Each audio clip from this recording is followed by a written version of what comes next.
Shalom semuanya, jadi hari ini saya ingin membahas pertolongan Roh Kudus dalam kehidupan remaja masa kini. Jadi kehidupan remaja masa kini tidak jauh berbeda dengan kehidupan para rasul. Remaja Kristen juga adalah pengikut Kristus. Jadi hari ini saya ingin membahas 3 hal yang mungkin saja dijumpai dan dihadapi. Nah, jadi ada 3 hal nanti yang harus dilewat oleh remaja. Jadi remaja Kristen itu harus belajar banyak hal, bukan hanya soal melakukan sesuatu yang baik, tapi juga belajar menghadapi situasi yang buruk. Nah, jadi hal yang pertama itu ada perasaan rendah diri.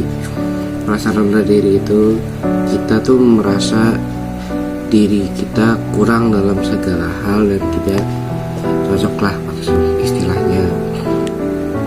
Jadi kita tidak boleh memiliki perasaan rendah diri, karena kalau kita merasa rendah diri, kita seperti tidak berharga di mata orang lain. Jadi yang tentu akan mengganggu kita dalam interaksi dan relasi dengan sesama ya. Jadi itu masalah bagi salah satu masalah bagi remaja yang sedang dialami masa kini lah ya. Banyak banget yang merasa rendah diri. Dan juga yang kedua, ada depresi dan perasaan tertekan. Jadi ini hal yang kedua yang banyak banget remaja masa kini yang alami, depresi dan perasaan tertekan, maupun dalam keluarga dan juga masyarakat. Pasti mereka punya ada suatu masalah dalam itu ya. Jadi ini banyak banget yang merasa tertekan dalam hal-hal yang terjadi dalam kehidupannya mungkin. Jadi ini sumber munculnya perasaan tertekan itu yaitu tadi saya bilang, bisa jadi dalam keluarga dan juga dalam tuntunan masyarakat. Jadi ini ketidakmampuan salah satu remaja yang dihadapi depresi ataupun perasaan tertekan yang dikenalnya.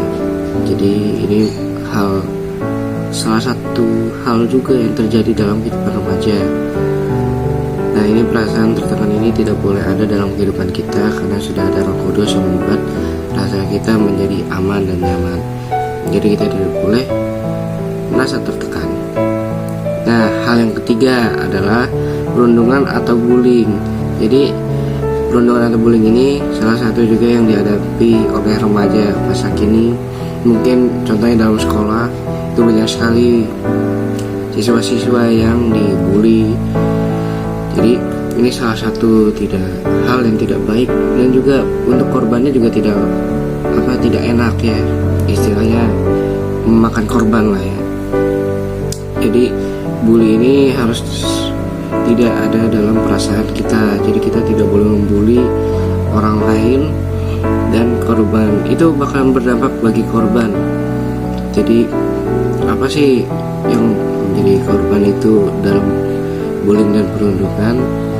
Jadi itu bully itu dilakukan oleh orang atau kelompok yang lemah.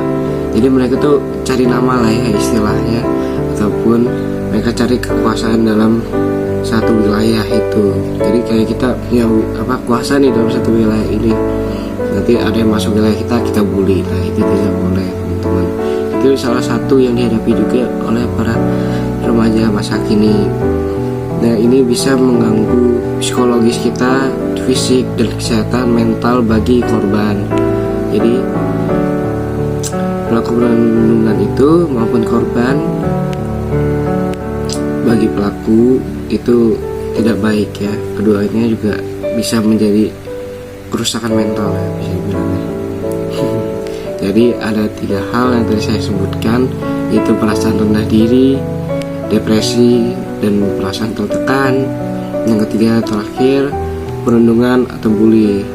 Jadi masalah ini tidak cukup ya, tidak banyak yang saya sampaikan, dan juga tidak dapat diselesaikan oleh tanpa pertolongan Roh Kudus. Yang perlu dilakukan oleh para remaja, ngapain aja nih kita sebagai remaja? Membiarkan diri kita dituntun oleh Roh Kudus. ya. Jadi kita harus mau dituntun oleh Roh Kudus untuk mengikuti jalan kebenaran Kristus.